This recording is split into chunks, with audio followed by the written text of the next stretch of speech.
Bismillahirrahmanirrahim. Assalamualaikum warahmatullahi wabarakatuh.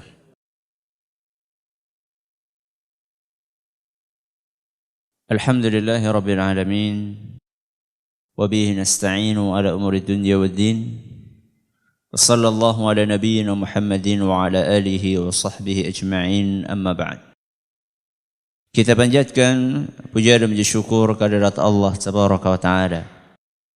Pada kesempatan malam yang berbahagia kali ini, kita masih kembali diberi kekuatan, kesehatan, hidayah serta taufik dari Allah Jalla wa'ala. Sehingga kita bisa kembali menghadiri pengajian rutin tafsir kita ini di Masjid Agung Darussalam Purbalingga. Kita berharap semoga Allah Subhanahu wa ta'ala berkenan untuk melimpahkan kepada kita semuanya ilmu yang bermanfaat, sehingga bisa kita amalkan sebagai bekal untuk menghadap kepada Allah Jalla wa'ala. Amin. Salam dan salam semoga senantiasa tercurahkan kepada junjungan kita Nabi besar Muhammad sallallahu alaihi wasallam, kepada para sahabatnya, keluarganya, dan umatnya yang setia mengikuti tuntunannya hingga akhir nanti. Seperti biasanya, sebelum kita mengawali kajian tafsir malam hari ini, kita akan membaca bersama surat yang mulia yang akan kita pelajari, yaitu surat Al-Lail. Semoga Allah Subhanahu wa ta'ala memberkahi majelis kita. A'udzu billahi minasy syaithanir rajim.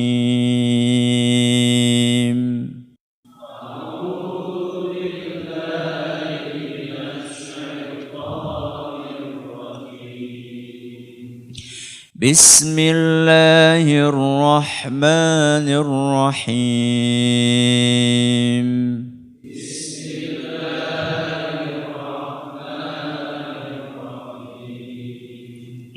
وَاللَّيْلِ إِذَا يَغْشَى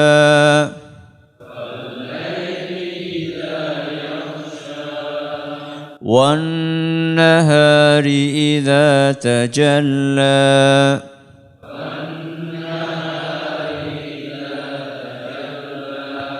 وَمَا خَلَقَ الذَّكَرَ وَالْأُنثَى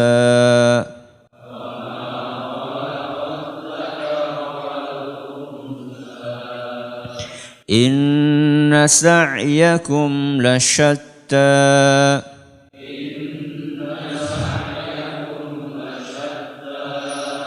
فَأَمَّا مَنْ أَعْطَى وَاتَّقَى وَصَدَّقَ بِالْحُسْنَى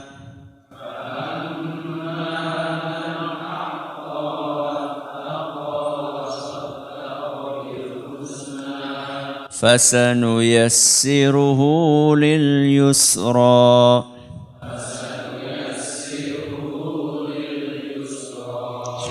وَأَمَّا مَنْ بَخِلَ وَاسْتَغْنَى وَكَذَّبَ بِالْحُسْنَى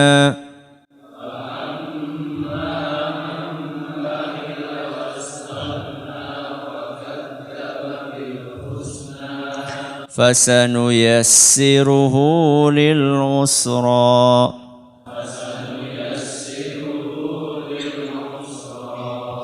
وَمَا يُغْنِي عَنْهُ مَالُهُ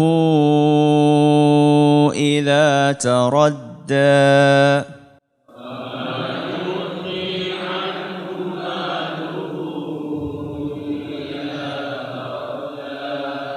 إِنَّ عَلَيْنَا لَلْهُدَى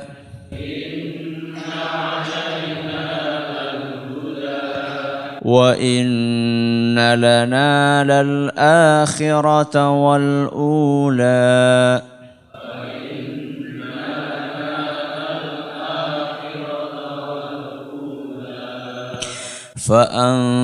فأنذرتكم نارا تلظى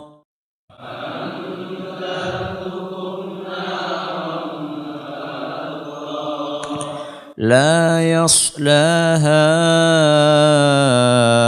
إلا الأشقى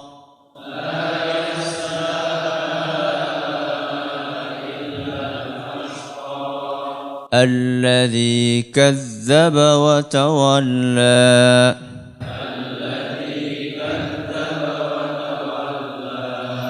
وسيجنبها الأتقى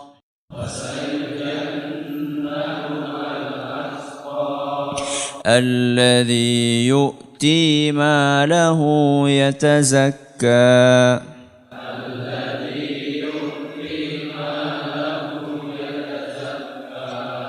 وما لأحد عنده من نعمة تجزى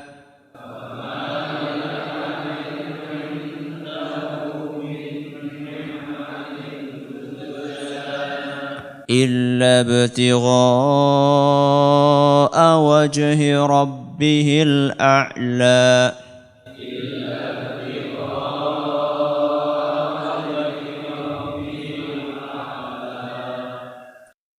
Itu panjang berapa itu? Illa ibtigha'a. Berapa itu? Bisa 4, bisa 5, bisa 6. Apa itu hukumnya? Mad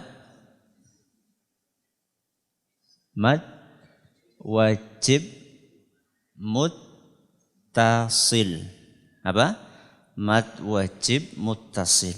Istilahnya dalam ilmu tajwid 4, 5 atau 6. Illa ibtigha'a wajhi rabbihil a'la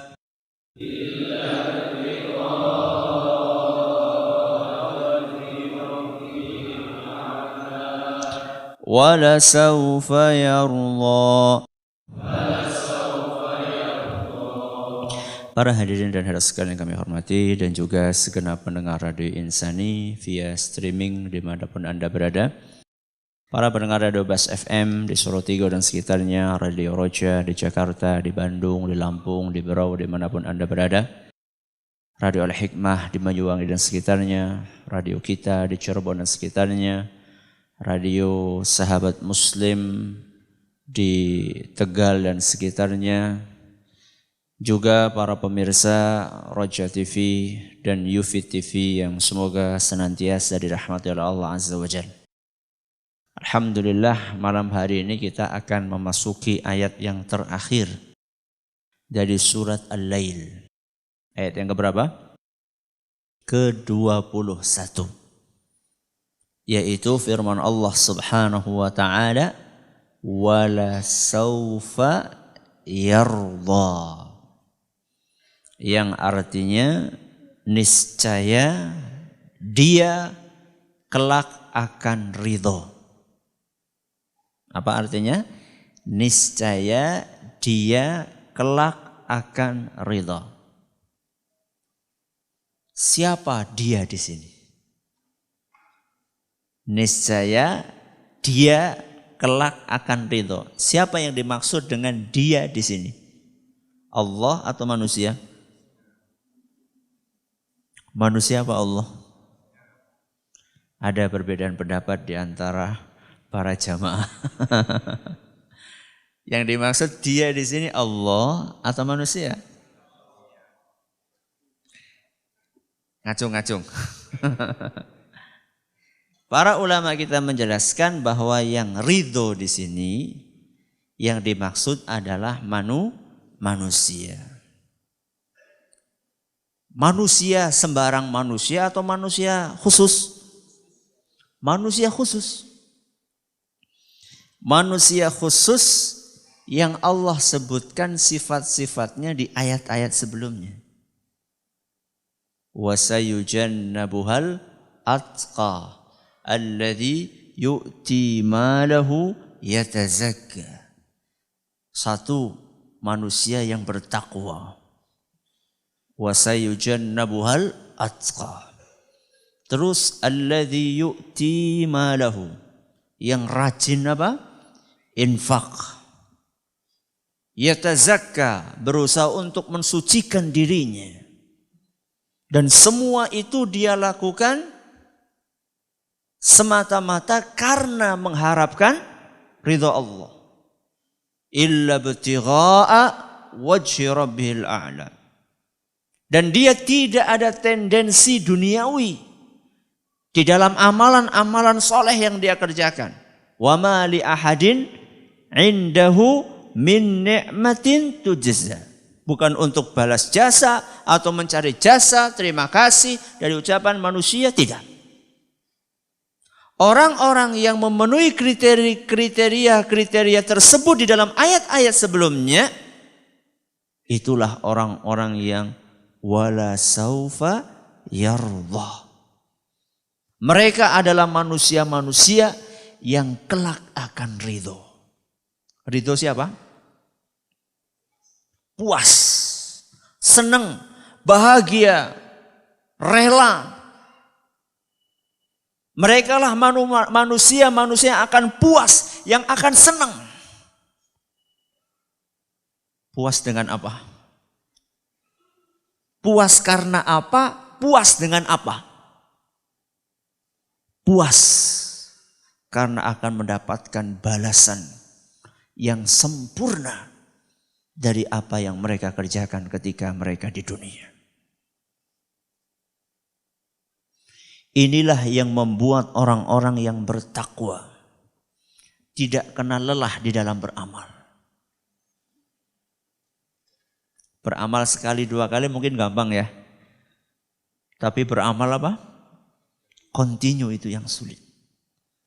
Mungkin ngaji sekali, tabligh akbar, semangat. Tapi kalau ngaji apa? Rutin, sulit. Yeah.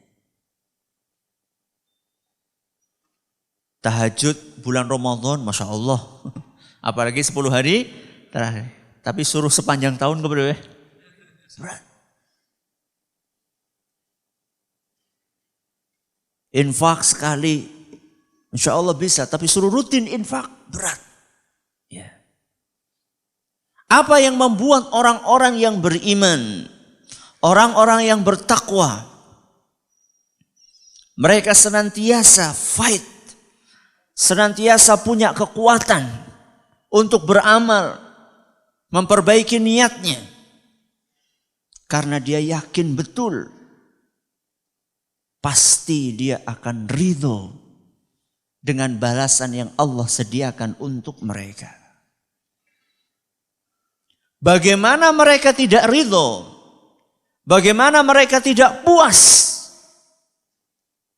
dengan balasan dari Allah? Sedangkan Allah Subhanahu wa ta'ala memberikan balasan jauh lebih baik, lebih banyak, lebih istimewa dibandingkan apa yang kita kerjakan ketika di dunia ini. Antara amalan yang kita lakukan, antara ibadah yang kita kerjakan, dengan balasan yang Allah persiapkan atas ibadah dan amalan yang kita kerjakan, tidak sebanding. Tidak sebanding ini maksudnya apa? Lebih tinggi mana? Lebih tinggi balasannya. Jadi kalau kita punya ibadah digunakan untuk beli surga, kira-kira level apa enggak? Ya. Kita punya sholat kualitasnya kayak apa? Sedekah yang biasa kita kerjakan, yang kita bisa keluarkan, zikir doa yang senantiasa kita panjatkan, kalau itu digunakan untuk beli surga, itu tidak akan pernah bisa untuk membayar harga surganya Allah Subhanahu wa ta'ala. Maka kita masuk surga itu dengan rahmatnya Allah Subhanahu wa ta'ala. Tapi kita tetap disuruh berusaha. Jadi antara balasan yang Allah persiapkan untuk orang-orang yang beriman, untuk mereka yang lelah dan capek untuk beramal ketika di dunia ini, jauh lebih besar lebih banyak dibandingkan amalan yang kita kerjakan. Dalilnya adalah Al-Quran surat An-Nahl ayat 97. Surat apa? An-Nahl ayat 97.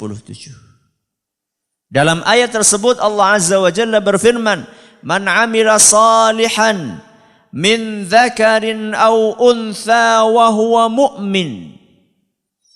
Barang siapa yang mau beramal saleh, entah itu laki-laki atau perempuan, yang penting dia adalah orang yang beriman, falanuhyiyannahu hayatan thayyibah, maka kami akan karuniakan kepadanya kehidupan yang nyaman, kehidupan yang tenang, kehidupan yang tentram di dunia ini.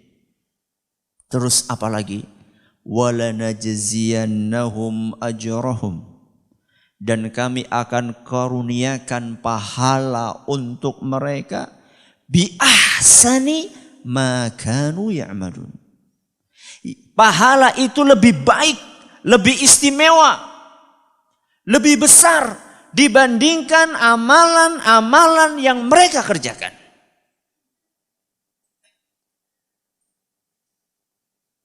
Enam 60 tahun kita sholat, yang usianya sudah 60 tahun.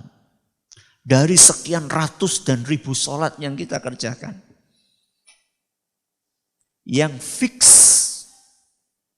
yang khusyuk dari awal sampai akhir berapa kali?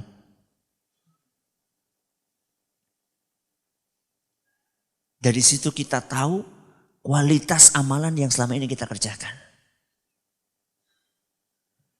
Dari doa dan zikir yang kita baca setiap hari, berapa persen yang ketika kita baca doa dan zikir tersebut, kita baca dengan penuh konsentrasi, penuh khusyuk di dalamnya? Atau yang penting ndang apa? Ndang rampung. Sehingga ketika zikir itu, antara yang diucapkan dengan redaksi yang seharusnya dibaca tidak cocok. Disuruh membaca subhanallah, subhanallah, subhanallah, malah macane sub.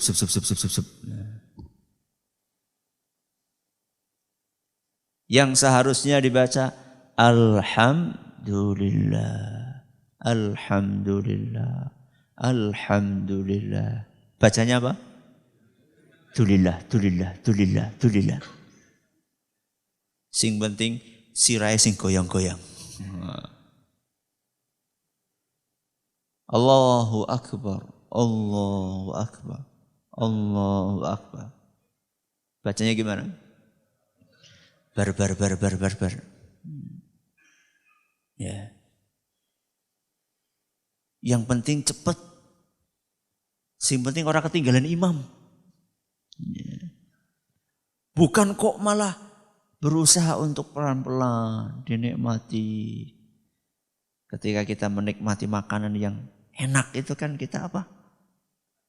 Pelan-pelan. Gak tahu kecuali kalau yang memang senangnya apa? Leb. Ya. Kita nikmati ibadah tersebut. Ya. Dari sekian infak yang kita keluarkan, berapa kali kita itu ketika infak menghadirkan niat? Saya tidak ada maksud apa-apa kecuali illa ibtigha'a wajhi rabbihil a'la. Saya pengen mendapatkan nikmat melihat wajahnya Allah Subhanahu wa ta'ala di surga. Saya pengen mendapatkan ridhonya Allah Subhanahu wa ta'ala. Saya bantu si fulan ini tidak ada tendensi apa-apa. Bukan karena saya ingin balas jasa kepada dia, karena dia pernah berbuat baik sama saya. Bukan juga karena saya ingin diucapi terima kasih atau dipuji sama orang, tidak. Berapa kali kita infak sambil menghadirkan niat seperti itu? Silakan panjenengan analogikan apa yang tadi kami sampaikan dengan ibadah-ibadah yang lain yang selama ini kita kerjakan. Dari situ kita sadar bahwa kualitas amalan yang kita kerjakan selama ini sangat jauh dari potret kesempurnaan. Akan tetapi, lihat bagaimana Allah Subhanahu wa Ta'ala menyediakan balasan atas amalan-amalan yang kita lakukan yang di sana sini banyak cacatnya. Lihat bagaimana Allah Subhanahu wa Ta'ala memberikan balasan. Nabi kita sallallahu alaihi wasallam bersabda dalam sebuah hadis yang diriwayatkan oleh Imam Bukhari dan Muslim, "Man hamma bihasanatin falam ya'malha katabaha 'indahu hasanatan kamilah." Barang siapa yang sudah berniat untuk melakukan sebuah kebajikan, sebuah amal saleh, sebuah ibadah, kemudian dia tidak jadi untuk melakukannya karena ada halangan ini, ada halangan itu, maka Allah Subhanahu wa Ta'ala akan tulis satu pahala sempurna. Hasanatan kamilah, pahala sempurna. Sudah berniat, ya Allah nanti saya ingin infak di masjid. Tahu-tahu begitu kotak lewat, rogo-rogo, waduh ya bolong. Duitnya apa? Jatuh. Walaupun panjenengan gak jadi memasukkan itu kemana? Ke kotak. Maka jenengan sudah dapat pahala sempurna.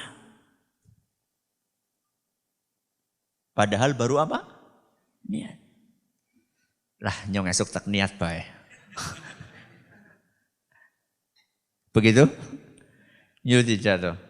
Mari kita lihat bagaimana orang yang sudah berniat kemudian mengeksekusi niatnya. Dia jalankan niat tersebut. Wa in hamma biha fa'amilaha, seandainya dia berniat kemudian jadi melakukan niatnya, katabahallahu indahu asyrata hasanat, Allah akan tulis baginya berapa? 10 pahala. Kalau jadi milih 1 apa 10? 10 lah ya. Bagaimana seorang hamba tidak ridho dengan balasan yang Allah sediakan nanti di surga. Sedangkan satu amalan dikasih 10 ganjarannya. Jenengan 1 bulan gajinya berapa? Ben gampang hitungnya 1 juta ya badannya ya. Ngomong-ngomong UMR di Purbalingga berapa sih? Berapa? 1.500.000. 1.300.000. Sing bener sing tinggi. Wis katakanlah 1.500.000 misalnya. Misalnya UMR-nya berapa? 1.500.000. Tahu-tahu begitu jenengan dapat gajian 1.500.000 dalam amplop itu kan ya kandel banget ya ora lah.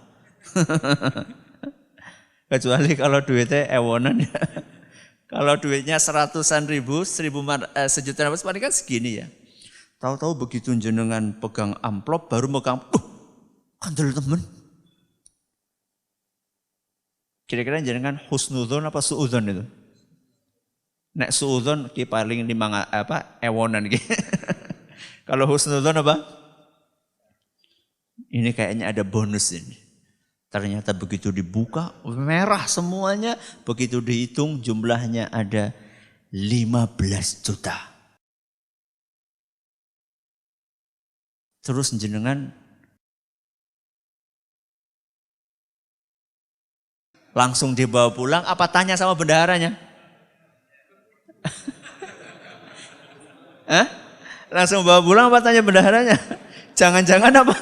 Kianu gajinya bose gitu. Salah ngambil apa? Amplop. Ternyata tanya kepada bendaharanya, ini orang yang jujur ini. Nun sewu, Pak, iki napa leres? Nggih. Ini bonus. Ini bonus. Panjenengan pulang dalam keadaan ridho, puas napa mboten? Sangat puas. 10 kali lipat Allah sediakan buat amalan yang kita kerjakan. Dan itu adalah batas minimal. Dan itu adalah batas minimal. Pahala yang paling sedikit yang akan diberikan oleh Allah bagi seorang hamba ketika dia jadi beramal. Minimal 10. Nabi SAW melanjutkan sabdanya. Ila 700 dha'fin. Allah akan beri minimal 10 dan akan terus ditambah sampai 700 kali lipat. Kalau tadi dapat harusnya 1.500.000, dapat berapa? 15 juta. Kok jenengan dapatnya bukan 15 juta, tapi 1.500.000 kali berapa? 700. Pira gue? Orang ngerti. Akeh. Ya. Contohnya adalah orang yang berinfak di jalan Allah. Mathalul ladzina yunfiquna amwalahum fi sabilillahi kamathali habbatin ambatat sab'a sanabila fi kulli sumbulatin mi'atu habbah. Perumpamaan orang yang infak di jalan Allah seperti seorang yang menanam satu biji. Dari satu biji itu kemudian tumbuh 7 batang, 7 bulir. Di setiap bulir atau batang itu ada 100 lagi. Berapa berarti? 700.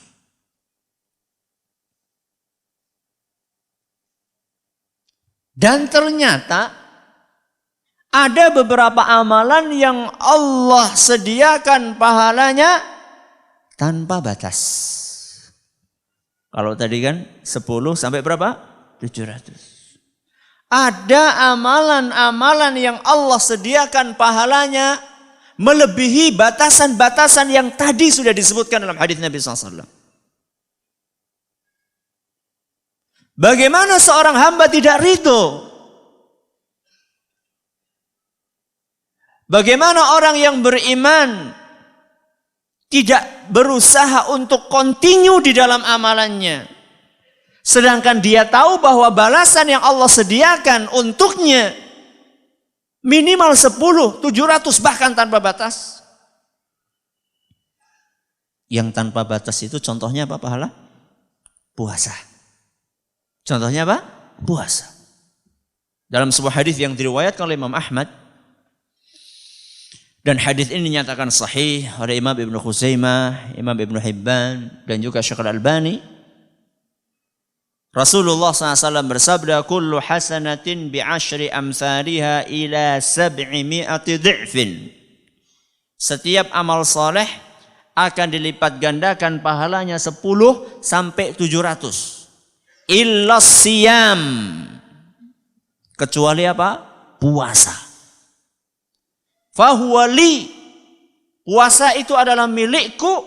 Wa ana ajzi bihi. Aku yang langsung akan memberikan pahalanya. Maksudnya pahalanya tanpa batas. Terserah aku, kata Allah Subhanahu wa ta'ala. Puasa. Apalagi? Amalan yang lain yang tanpa batas apa? Sabar. Apa? Sabar. Dalilnya dalam surat Az-Zumar ayat 10. Surat apa? Az-Zumar ayat 10. Allah Azza wa Jalla berfirman, innama yuwaffas sabiruna ajrahum bighairi hisab. Sesungguhnya orang-orang yang sabar, mereka akan mendapatkan pahala tanpa batas. Orang-orang yang sabar akan mendapatkan pahala tanpa batas. Kenapa? Berat.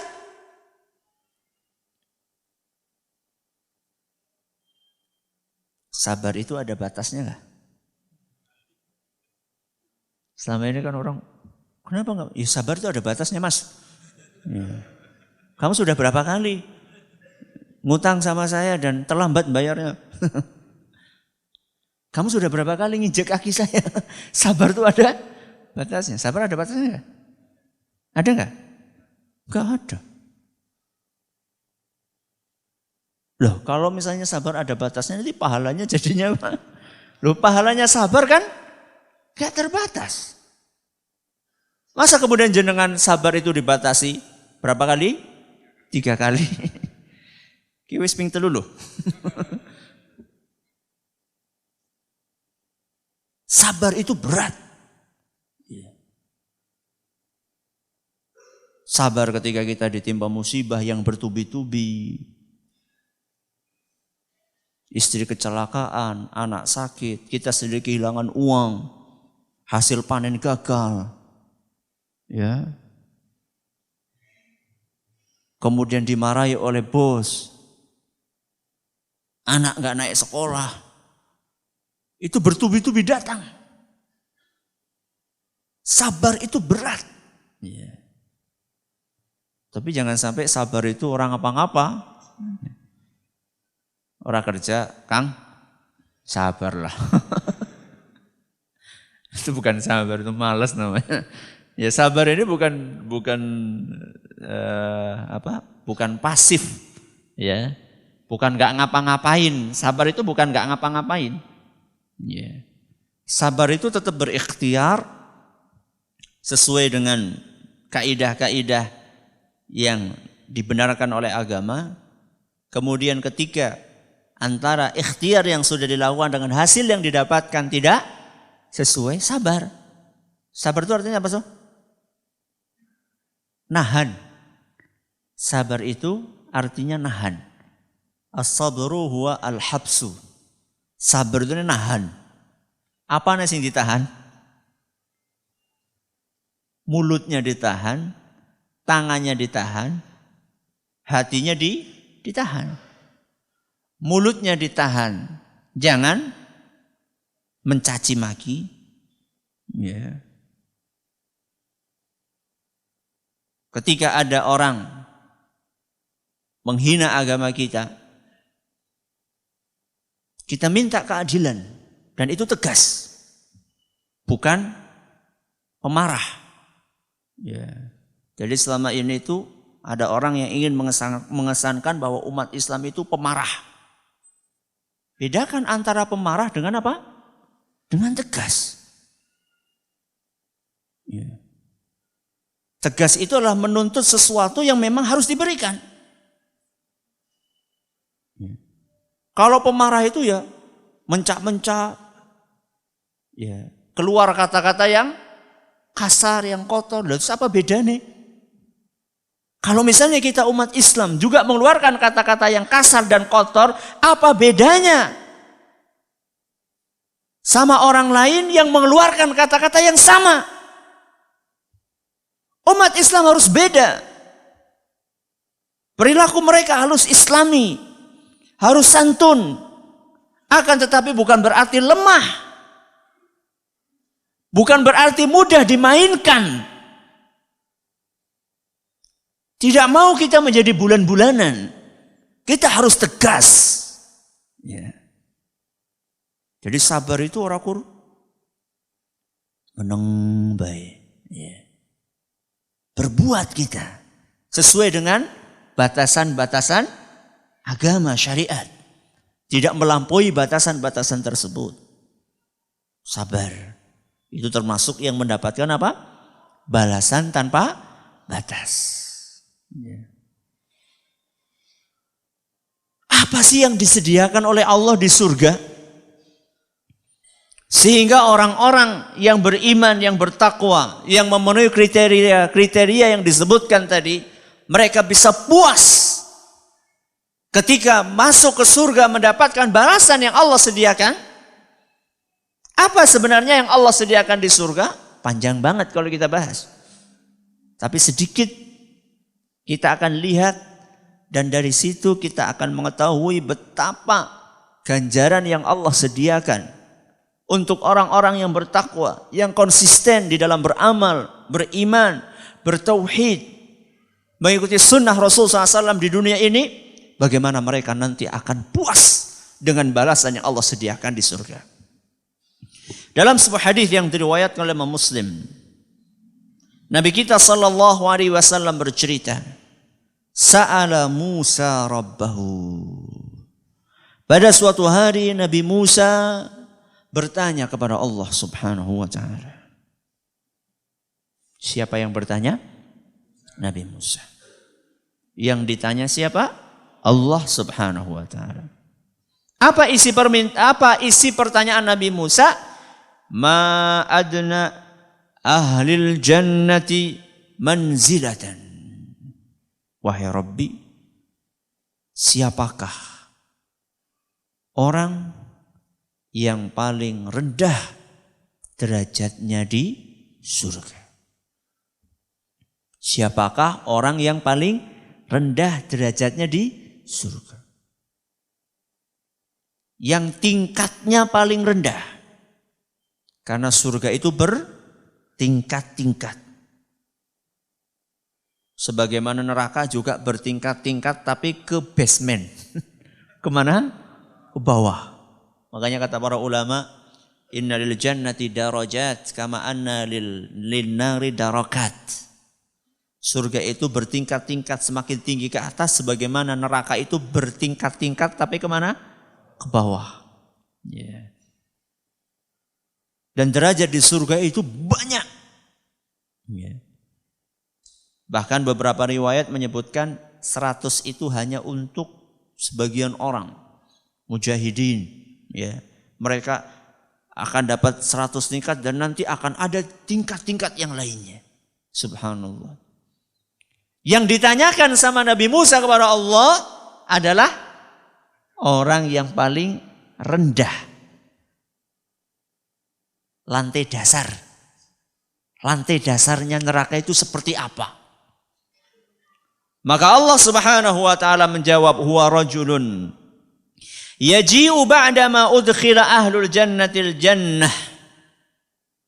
Orang yang derajatnya paling rendah di surga adalah seseorang yang datang ke surga setelah seluruh penghuni surga masuk ke dalamnya. Dia baru apa? Baru datang. Telat. Kenapa telat? Kenapa telat? Lumiyen sholatnya telat. Lekaji ya telat. Ustaz anu gak punya duit. Oh bukan lagi bahas orang gak punya duit. Orang punya duit tapi ngundur-ngundur. Lah anu urung kie. Urung tuku mobil sing lebih apa? Larang. Umay urung di tingkat. Sawai urung tambah. Ngundur-ngundur telat. Ya. Ngaji langgo ngenteni nek wis pensiun. Ya. Apalagi orang-orang yang biasa telat-telat ya. Jadi jangan dipikir telatnya kita di dunia dari beribadah itu tidak ada efeknya nanti di akhirat. Ustaz, nyong wis telat ya Ustaz. Wis tua nembe ngaji. Terus kepriwe Ustaz? Ya wis kadung. Terus harap apa coba? Mau apa? Mau lebih telat lagi? Alhamdulillah jenengan masih hadir. Daripada orang babar belas. Masih mending mau hadir kan? Daripada yang tidak. Ini saya lagi berbicara memotivasi mereka yang masih muda-muda. Jangan suka ngundur-ngundur ibadah. Ya.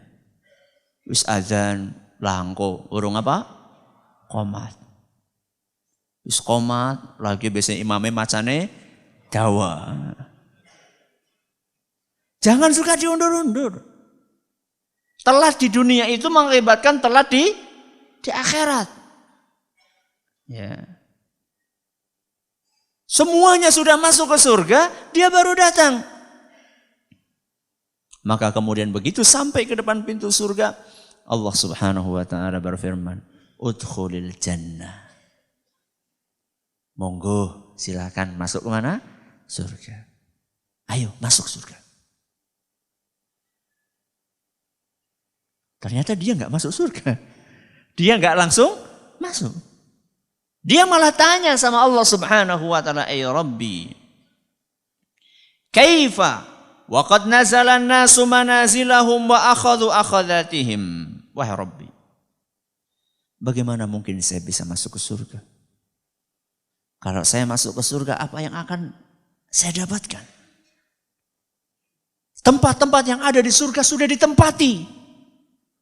Kenikmatan-kenikmatan yang ada di dalamnya sudah diambil oleh orang-orang yang masuk sebelum saya. Karena memang dia adalah manusia yang terakhir masuk surga. Ini orang adalah orang yang terakhir. Berarti ini orang tahu diri. Ya, jadi ketika akan masuk loh.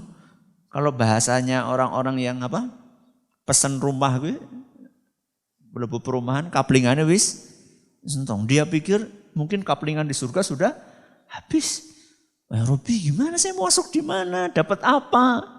Bukankah orang-orang sudah masuk berapa tahun? Berapa tahun sebelumnya? 1 hari aja 1000 tahun. Dia ini manusia yang terakhir masuk surga. Berarti dia itu di neraka berapa tahun? Wallahu alam. Kalau 1 tahun saja di neraka, berarti dia sudah telat berapa tahun? 360 ping 1000. 360.000 tahun. Itu kalau telatnya 1 tahun. Kalau telatnya 100 tahun. Saya yang bisa didapatkan apa wahai Rabbi? Orang sudah masuk surga 360.000 tahun yang lalu. Apa masih tersisa buat saya? Pertanyaannya logis enggak? Logis. Yeah. Lihat bagaimana jawaban Allah Subhanahu wa taala. Allah Azza wa Jalla berkata, "Atarullah an yakuna laka mithlu mulki malikin min muluki dunia." Ditanya sama Allah, kamu ridho enggak? Lihat, ridho. Ya. Tadi kan ayatnya apa? Wala saufa yarda. Atardha, apakah kamu ridho? Apakah kamu akan terima? Apakah kamu akan bahagia? Apakah kamu akan puas seandainya engkau kumasukkan ke dalam surga, kemudian engkau kuberi kenikmatan, kekayaan seperti kekayaan seorang raja yang ada di muka bumi? Apa? Raja. Kalau sekarang apa? Presiden. Kamu derajatnya paling rendah di surga. Tapi mendapatkan apa? Kekayaan seperti raja. Udu camat. Apa maning lurah. Raja. Ini derajat yang paling apa? Rendah. Di surga. Ditanya sama Allah, Atardo, ridho gak kamu? Puas gak? Apa jawabannya? Puas gak jenengan dikasih seperti raja? Raditu ya Rabbi. Aku ridho wahai Rabbi. Bagaimana tidak ridho? Dikasih balasan yang luar biasa. Padahal ini orang yang paling terakhir masuk ke surga. Dan derajatnya paling rendah di dalamnya. Raditu ya Rabbi, ridho wahai Rabbi. Puas aku wahai Rabbi dengan apa yang kamu sediakan. Fayaqulu. Allah Subhanahu wa taala berfirman lagi. Laka dzalika wa mithluhu wa mithluhu wa mithluhu wa mithluhu wa mithluhu. Engkau akan kuberi seperti kekayaan seorang raja. Dikalikan seperti itu, seperti itu, seperti itu, seperti itu, seperti itu. Berapa? 5. Kamu akan kuberi seperti kekayaan seorang raja 5 kali lipatnya. Kalau hujan doanya apa? Aduh hujan. Gitu. Apa doanya? Allahumma sayyiban nafi'an. Mudah-mudahan hujannya mendatangkan manfaat. Maka ketika disampaikan oleh Allah Subhanahu wa taala, kamu akan kuberi seperti kekayaan seorang raja, dikalikan 5 kali lipat, maka dia langsung menjawab, raditu rabbi. Aku sudah ridho wahai Rabbi. Mungkin bahasa kita sudah cukup wahai Rabbi. Seperti kekayaan seorang raja sudah cukup, apalagi masih dikalikan 5. Ternyata Allah Subhanahu wa taala belum berhenti. Allah Subhanahu wa taala masih melanjutkan lagi, ingin menjelaskan bagaimana karunia-Nya, bagaimana balasannya untuk orang-orang yang mau istiqomah, untuk orang-orang yang mau continue dalam beramal, yang mau bersabar ketika menghadapi tantangan, celaan, gunjingan orang yang tidak suka ketika dia taat dan patuh kepada Allah. Ketika dia berpegang dengan akidah yang lurus, dia setia dengan sunnah Rasul Sallallahu Alaihi Wasallam. Allah ingin menjelaskan betapa luas karunia yang Allah sediakan untuk mereka. Maka ketika hamba tadi mengatakan raditu ya Rabbi, sudah wahai Rabbi cukup. Maka kemudian Allah Subhanahu wa taala mengatakan lakadzalika wa asyaratu amsalihi. Kamu akan kuberi seperti itu dan masih dikalikan 10 kali lipat lagi. Berapa berarti? 50 kali lipat kekayaan seorang raja. Dan itu adalah derajat yang paling rendah di surga. Wajar enggak seandainya Allah kemudian berfirman wala saufa yarda? Wajar? Wajar. Itu adalah derajat yang paling rendah di surga. Bagaimana dia tidak ridho? Ya. Selesai pengajian kita. Ustadz, apa benar anak usia di bawah 1 tahun meninggal tidak perlu disolati dengan alasan masih suci belum punya dosa? Setahu saya tidak benar ucapan ini. Bahkan para ulama kita mengatakan, andaikan bayi keguguran, andaikan apa? Bayi keguguran, dan kegugurannya sudah lebih dari usia 4 bulan, sudah lebih dari berapa? Usia 4 bulan. Maka kata para ulama tetap dianjurkan untuk dirawat seperti dirawatnya jenazah. Mulai dari apa? Dimandikan, kemudian dikafani, kemudian disolati. Bahkan sebagian ulama mengatakan kalau mampu juga diakikahi. Kalau mampu juga diakikahi. Ya. Itu padahal janin yang baru berumur berapa? 4 bulan. Bagaimana dengan yang sudah lahir malah sudah umur 1 tahun? Ustadz kan belum punya dosa Ustadz. Apakah syarat disolati harus enggak punya dosa? Saya tanya, Rasulullah SAW punya dosa? Sudah diampuni dosanya semuanya. Disolati enggak beliau? Disolati. Jadi menyolati itu bukan hanya sekedar si fulan ini banyak dosanya atau tidak. Si fulan ini enggak punya dosa, tapi karena memang dia adalah manusia, dan manusia terutama yang beriman, ya. Kalau janin memang ya lahir dalam keadaan masih suci, itu dianjurkan untuk disolati. Ustaz, saya sering melakukan perjalanan jauh dengan kendaraan umum sehingga saya sering melakukan jamak qashar, sholat duhur asar. Jika saya mendapati sholat asar jamaah, haruskah saya ikut sholat jamaah asar berapa rakaat? Bagaimana dengan sholat duhur berapa rakaat? Jenengan dalam kondisi safar, di tengah perjalanan sampai di terminal pas lagi sholat apa? Asar, belum sholat duhur. Ketika Anda masuk ke masjid, maka posisi Anda sebagai apa? Makmum. Kalau makmum, maka harus ikut imam. Dan imamnya biasanya adalah imam yang sedang tidak safar. alias sedang mukim. Kalau sedang mukim berarti sholatnya 4. Berarti jenengan ikut imamnya. Imamnya 4, yang jenengan berapa? 4. Sholat apa Ustadz?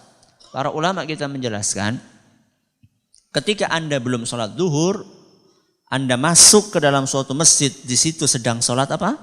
Asar. Maka para ulama kita menjelaskan Anda niatnya sholat zuhur. Walaupun imamnya sholat apa? Asar.